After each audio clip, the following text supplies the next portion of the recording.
Is it just weakness, or is there pain as well? Is it weakness I and pain? think at this point there's pain. There's a huge lack of trust in the leg. That's for sure. He doesn't trust running around on it. He doesn't trust driving off of it and really lacing a throw or unloading one deep. And that's, you can't be thinking about that stuff when you play quarterback. You got too much to think about. Where's the safety? Is my backside covered? Where's my check down? Is my number one receiver open? 2, 3, 4 on through the progression. You got too much to think about to be thinking like, oh, okay, I've made my decision. Now can I actually execute the throw? That's got to be second nature. And so for him right now, that's a huge issue. But because we haven't talked to him since he got kicked on Sunday, I can't. I wish I had a better sense, but I don't know exactly what the problem is. Well, here's the bottom line, though. Through no fault of his own, probably. I mean, Colt's now out of the equation. All right, if Jay's saying he can't even do much of anything right now, I mean, forget about it for starting week 1. Is it a situation you think potentially where they could put him on a PUP list, where they could put him on sort of an injury list? I don't even know all the rules anymore.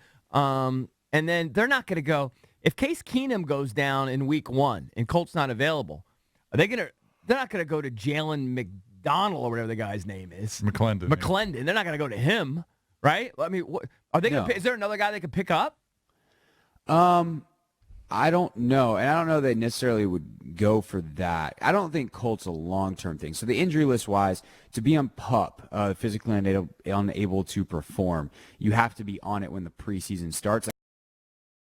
Technically, he's on NFI, but, same thing. Like Danny Johnson, it'll be 6 weeks once the season starts because they're not going to take those guys off of the physically unable to perform. Okay, so that's not an option. What you do have is IR, which now, remember, you get 2 guys that can come back. Right. So you have 2 guys that are eligible to return. So they could technically have Colt on the opening day roster. They did this with Byron Marshall last year. Right. You carry him on the 53 on Saturday or Sunday or whatever it is the day is that the roster's set. And then as soon as you are allowed to, you put him on IR and he's eligible to come back week 8.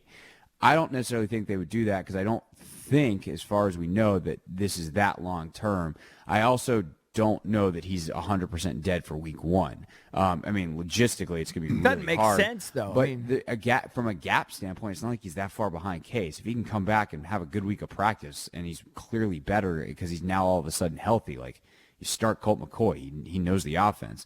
Case hadn't exactly blown it out of the water to the point that he's earned it beyond reproach. So I do think, though, logistically, they just need to get him right. And if that takes till week 2 and week 3, and that means Haskins is your backup for the first couple weeks and Colt's just inactive, but he's still valuable to have in the meeting rooms and all that kind of stuff, then you do that. You got to have 6 inactive guys anyway. You might as well make Colt one of them.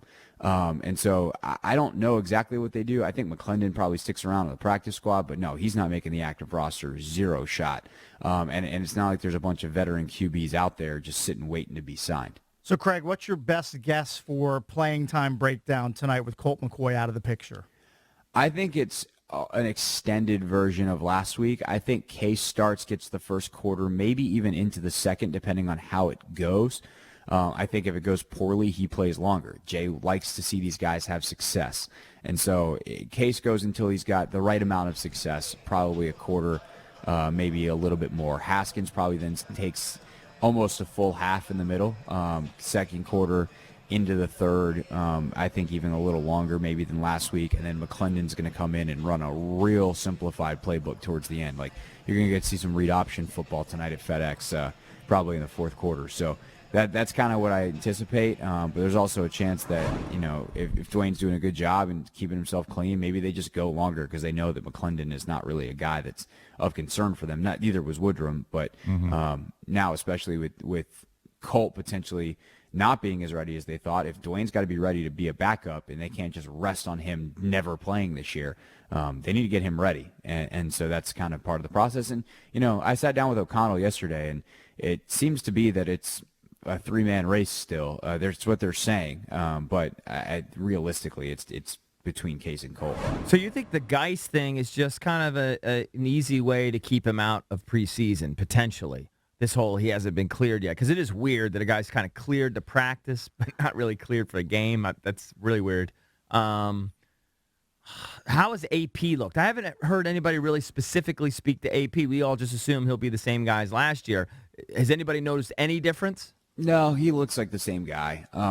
He always looks like the same guy. It's just the lesser version of what he used to be. And, still every once in a while it flashes and you're like, oh my God, that's definitely still Adrian Peterson. He just has such a unique look to him when he runs. The cuts, the precision, the power, that just, almost on the verge of out of control running style that he has. It looks the same. I think they feel good about where he's at.